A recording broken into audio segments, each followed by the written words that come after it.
अब उमूमन हमारे यहाँ जो है वो खवातीन खुश हो जाएंगी। मर्द आमतौर पे ये कहते हुए नजर आते हैं कि जी बीवियों से तुम सीरत हजरत फातिमा पे चलो ना, पहले मर्द सीरत मौला अमीरुल मोमिनीन पे चले। अलबत्ता ना कोई अली बन सकता है, ना कोई हजरत फातिमा बन सकती है, कोशिश है जरूर। कोशिश से क्या मुराद, ना कि 100%, जितनी भी कोशिश हो सकती है।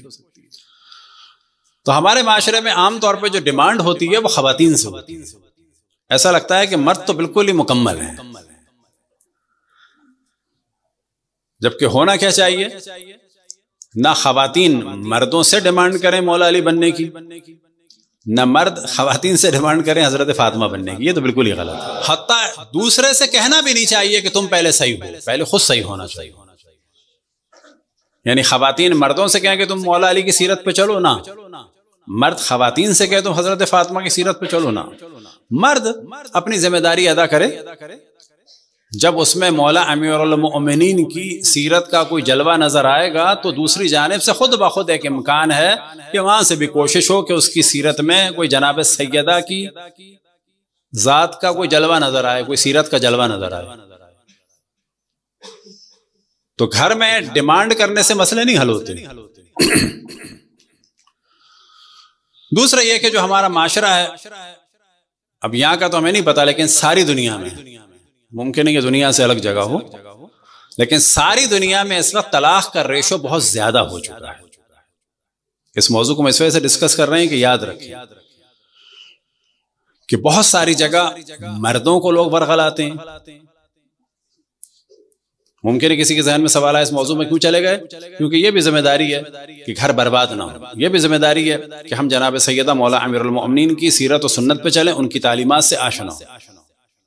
जो भी बरगलाता है और घरों को बर्बाद करता है वो बदतरीन गुनाह करता है।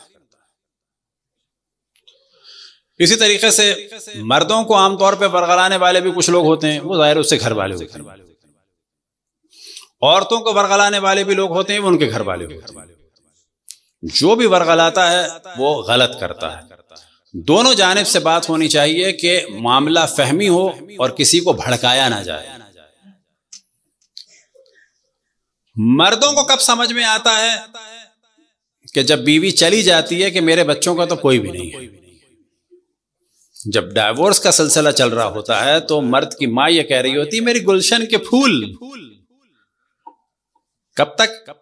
थोड़े दिन तक। जब जिम्मेदारी पड़ती है तो पता चलता है कि ना ये बेचारे फूलों का तो कोई भी मुहाफिज नहीं है। बहन भी अपने काम में लग गई, माँ भी काम में लग गई। उस वक्त मर्द को एहसास होता है यार बीवी जैसी भी थी कम से कम मेरी भी गलतियां थी, चलो मेरी भी गलतियां थी, उसकी भी थी, लेकिन बच्चों का तो मामला सही था।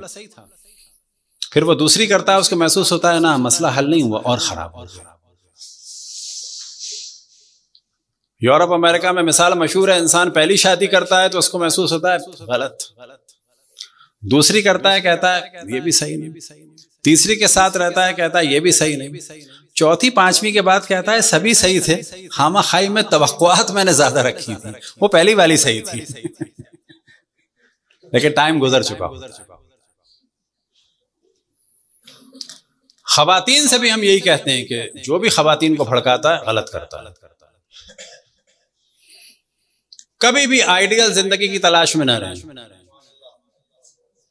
यह देखना चाहिए कि इस वक्त क्या बेहतर है, दो बुरों में से कौन सा कम बेहतर बुरा है। खवातीन को आमतौर पे कहा जाता है कि जी छोड़ो घर आ जाओ, पहले भाई भड़काते हैं, लेकिन जब बहनें घर आ जाती हैं तो बहनों को एहसास होता है कि बाप के घर में तो खुद अब बाप की जगह नहीं है तो हमारी कहां जगह होगी। फिर उनको एहसास होता है कि वो आदमी के जो सुबह से शाम तक जाता था वो थोड़ा बददिमाग था, उसकी एक बात ज्यादा बुरी थी या भाइयों और भाभियों की और उनके बच्चों की तौहीन ज्यादा बुरी है। तो खवातीन हमेशा ये सोचें कि ये आदमी ज्यादा बेहतर है, इसका थोड़ा सा खराब मूड ज्यादा बेहतर है, या दो तीन भाइयों और उनकी बीवियों और उनके बच्चों से हमारी और हमारे बच्चों की इंसल्ट होती रहेगी, वो ज्यादा बेहतर है। लेकिन जब जमाना गुजर जाता है तो एहसास होता है नहीं वही बेहतर था।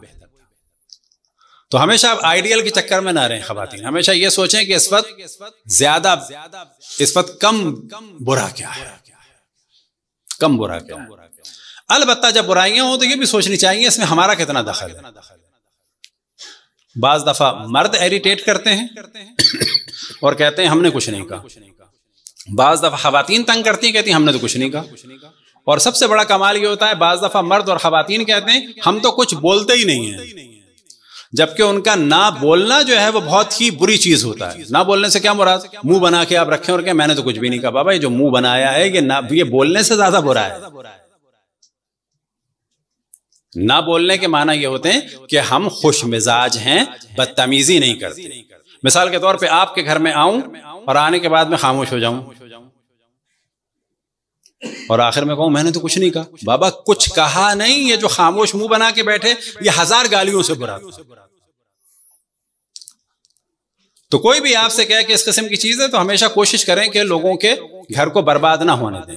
असल मौजू की जानिब तवज्जो दिलाएं। हमारे यहाँ भी जो दीन बयान हो रहा है मिंबर से नाम अहले बैत कह लिया जाता है और फिक्र बयान हो रही है अहले सुन्नत के दूसरे सियासी खलीफा की।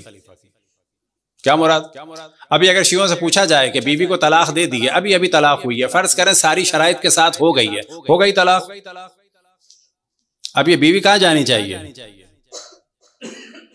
ये बीवी शौहर के घर जानी चाहिए। वजह क्या है कि इद्दत तक ये शौहर ही के घर में रहेगी। शौहर पर वाजिब है कि इसको अपने घर में रखे, निकाल नहीं सकता। बीवी पर वाजिब है कि इसकी बगैर इजाजत घर से ना निकले। हमारे यहाँ क्या होता है तलाक के बाद, ये अलग वो अलग। तलाक को हम लोग जानते हैं लेकिन तलाक के बाद रुजू करने को नहीं जानते। वजह क्या है कि नाम अहले बैत का ले रहे हैं और बिदअत चल रही है खलीफा दोवों में अहले सुन्नत की। कौन सी बिदअत? कि तलाक के बाद कोई चांस नहीं है।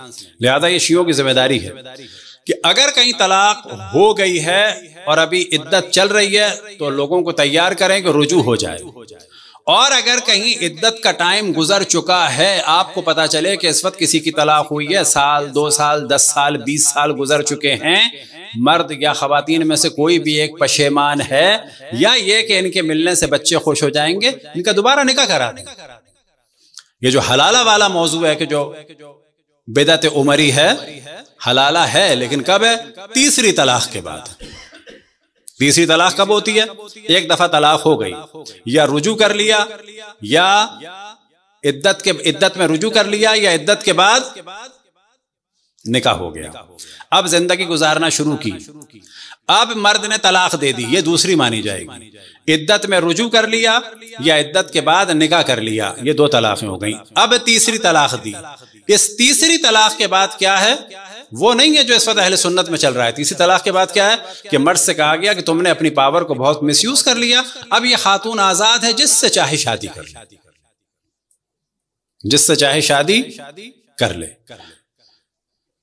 अहले सुन्नत के दूसरे सियासी खलीफा ने अपने दौर में क्या किया कि मैं एक ही वक्त में 3 तलाकों को जारी करता हूं। ये इस्लाम नहीं है, ये इस्लाम है, बिदअत उमरी है।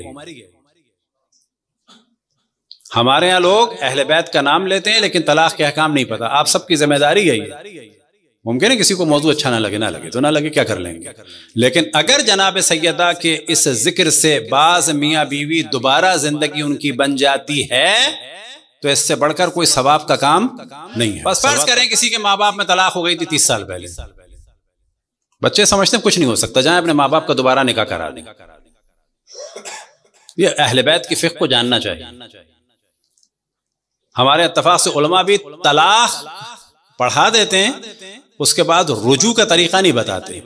रुजू का तरीका क्या है कि बीवी को आपके घर चलो, उसका अगर हाथ पकड़ा, गाड़ी का दरवाजा खोला, कोई भी अमल कि मैं तुम्हें दोबारा अपनी बीवी समझता हूं, ये रुजू हो गया। ना अरबी, ना फारसी, ना मौलवी, ना मुल्ला, कुछ नहीं चाहिए रुजू। इतना आसान। बस कोशिश करें कि कभी भी किसी के घर बर्बाद ना हो। और ये जहन में रखें कि वो सारे गुनाह के जिसको हम बहुत बुरा समझते हैं वो सब गुनाह है, लेकिन उन सब गुनाहों से बदतर गुनाह है इंसानों पे जुल्म।